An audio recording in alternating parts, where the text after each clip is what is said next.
Anak ng janitress na isang mata. Classmate ko pala. Ikaga ka pala eh! Kaya hinintay lang nga kita dito eh. Kasi magpapaalam na ako sa'yo.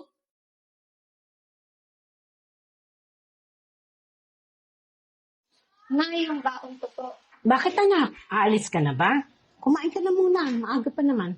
Para sabay na tayong pumasok. Huwag na nga eh. Mamaya na ako kakain sa kantin namin. O, sige. O, eto. Dinagdagan ko na yan para may pang-almusal ka pa.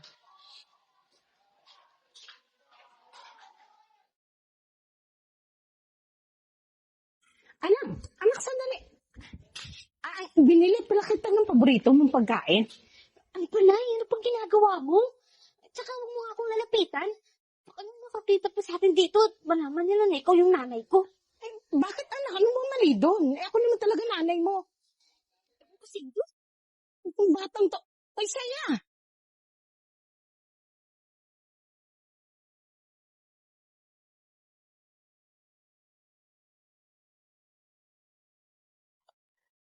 Hi, sis! Nagmamadali ka yata.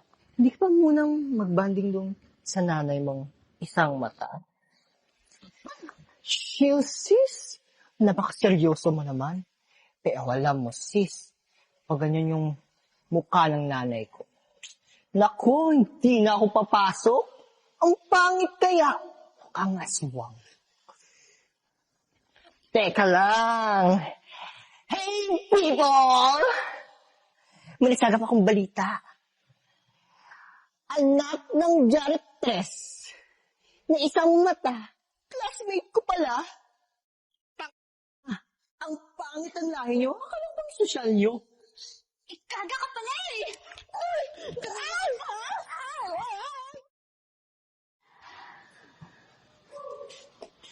O anak, ang aga mo yata umuwi ngayon. Kanina ka pa ba? Sino ba naman ang hindi uuwi ng maaga, Nay? Eh, puro pangungot kaya ngayon nakukuha ko dun sa eskwelahan eh. Bakit? Ano ba nangyari?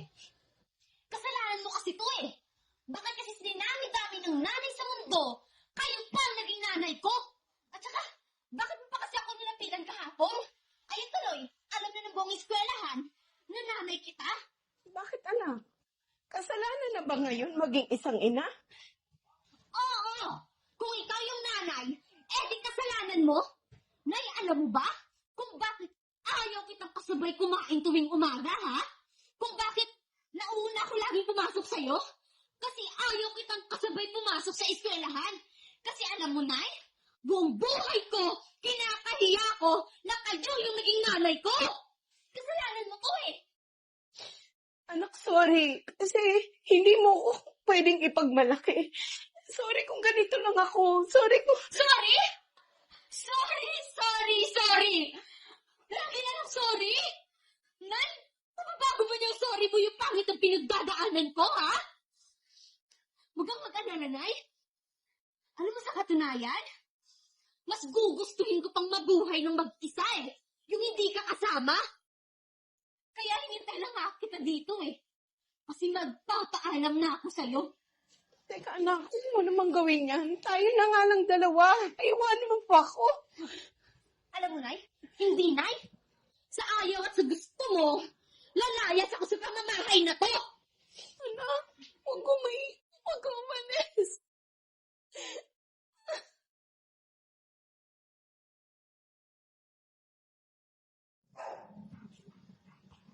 Tao po! Tao po!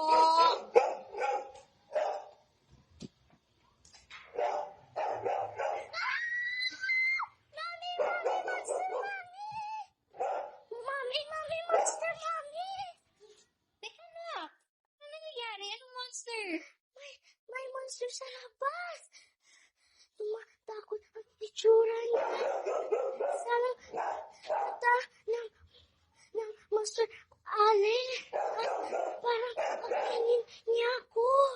Teka anak, kuminaan ka lang, okay? Isa lang ang mata ng ate. Sige. Dito ka lang, okay? Lalabas na si Mami. Titingnan ko lang kung sino yung tao sa labas, okay? Hintayin mo ako dito, ah. Sa na, kamusta ka na? Ika nga dito, Nay. Tayo mag-usap. Anong ginagawa niyo dito? At saka paano niyo nalaman na dito ka nakatira? Anak, pinagtanong-tanong ko kasi kung saan kayo nakatira. At saka, 6 na taon na din tayong hindi nagkikita. Miss na kita, anak. Apo ko na yung bata kanina. Kayo nga ako umalis sa bahay, di ba? Kasi gusto kong lumayo sa inyo. At saka, pakiusap, Nay. Huwag na kayong babalik dito. Alam niyo ba na tinakot yung anak ko, ha? At saka pwede ba? Layuan mo na kami? At saka, huwag niyo din siyang matawag-tawag na apo. Kasi kahit kailan, hindi ko ipapakilala sa anak ko na kayo yung lola niya. Naiintindihan mo? Kaya pwede ba, Nay? Tigilan niyo na kami? Kasi, hindi kami natutuwa na nandito ka. Anak, teka lang sandali.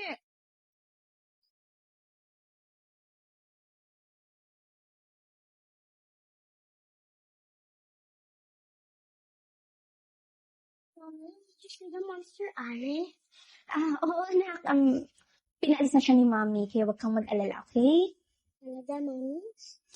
Yes, baby. Kaya, maglaro ka na ulit. Hindi ka? Opo, Mommy.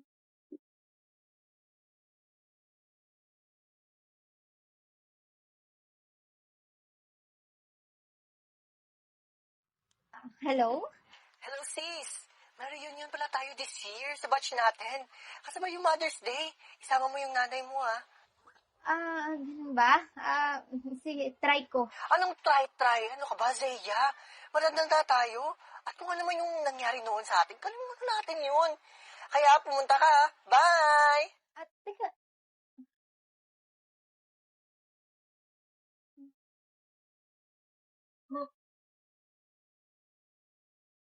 Zia? Zia, ikaw na ba yan? Dalaga ka na ha.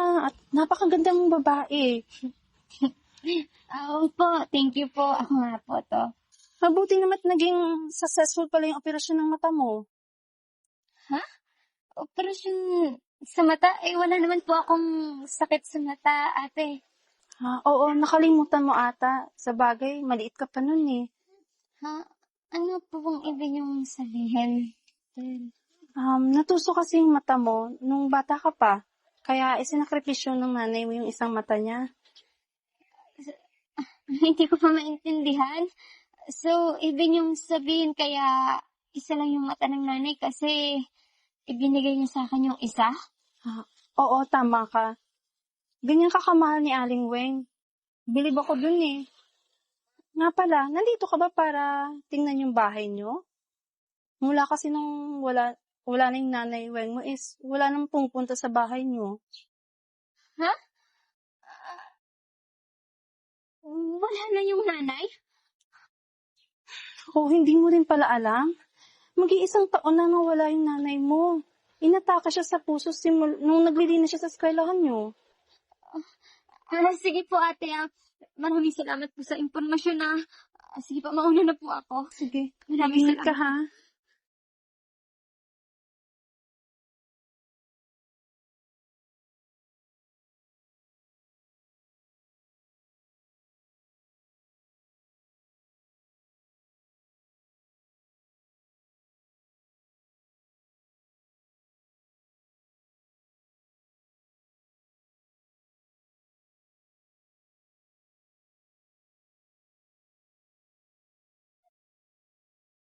Dear Diary, galing ako sa doktor ko kanina.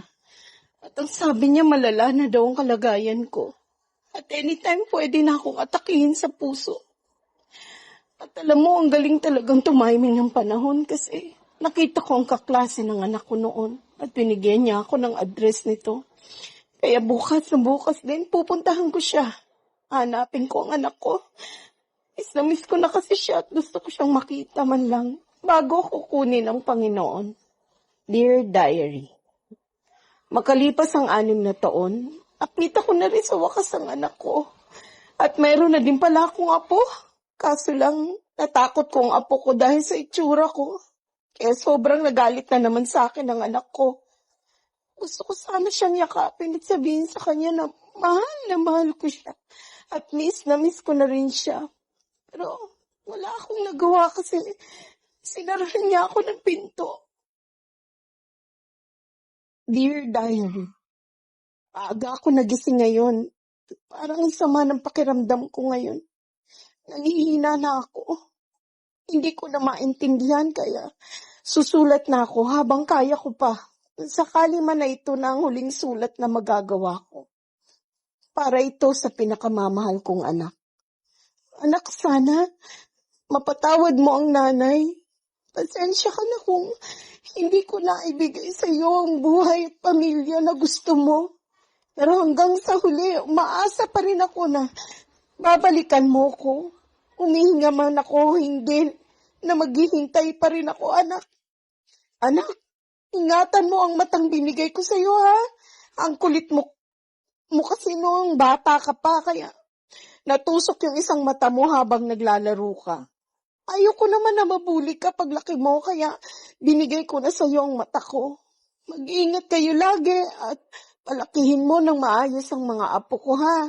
Kahit wag mo na akong ipakilala sa kanila. Baka matakot ko lang sila ulit. Tandaan mo, anak, mahal na mahal ka ng nanay. Sana mapatawad mo ko. Miss na kita, anak. Sobra.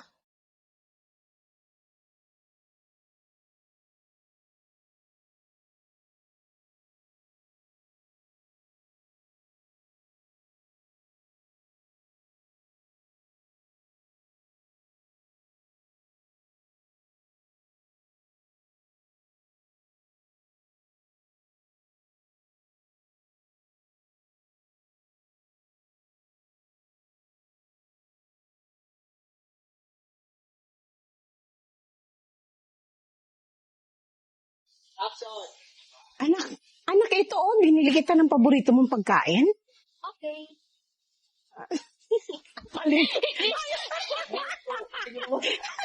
Sampaling ko ng batang to.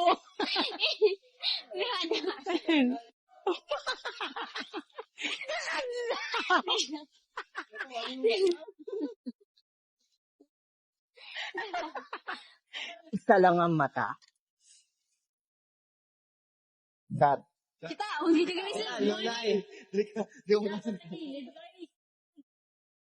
Ito naman. Kat. Easy lang. Easy lang. Maging isang ina? Alam mo kung ano yung kasalanan mo dito, ha? Pat. Haba anak. Ay, gala pa si Lord. Sorry.